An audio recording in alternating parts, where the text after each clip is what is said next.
Well, here we are, guys, asking the age old question of did I just modify an equity award? Well, recently I had the privilege of sitting in on the Truth About Modifications webinar hosted by Renell James, Gladys Sarzola, and Sherry Curry. And in this webinar, they did an amazing job of answering a multitude of questions around modifications.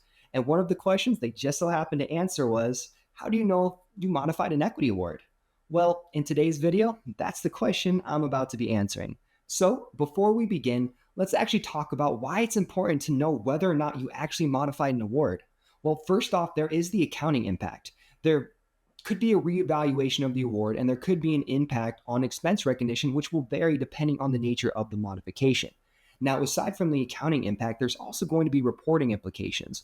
Modifications, especially for named executive officers, must be detailed in proxy statements, which could impact shareholder voting and perceptions. And these are all some of the reasons why Anakin just happened to go to the dark side. And I'm pretty sure if you ask this question in the NASPP community forum, they will confirm that unknowingly modifying an award was the direct cause of his transition to Darth Vader, even if George Lucas does disagree.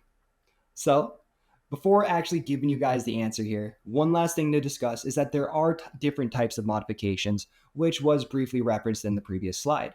So, modifications are typically in relation to what is the probability of the award vesting after this change. So because of that, we have four different types of modifications. We have probable to probable, probable to improbable, improbable to probable, and improbable to improbable. And I am realizing this is a great tongue twister if you ever want to try this out at a get together or family gathering.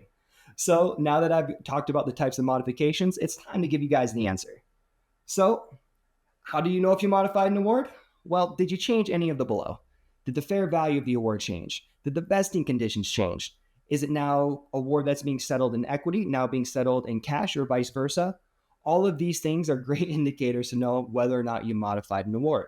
So if you ever want to know, did I just modify an equity award? Well, reference the previous slide and figure out if you changed any of the three. So everyone, thank you again for joining us on this video. We always appreciate your time, and we do implore you guys to check out the Truth About Modifications webinar if you do want to dive deeper into the world of modifications. Again, thank you for joining us, and we hope to see you in the next one.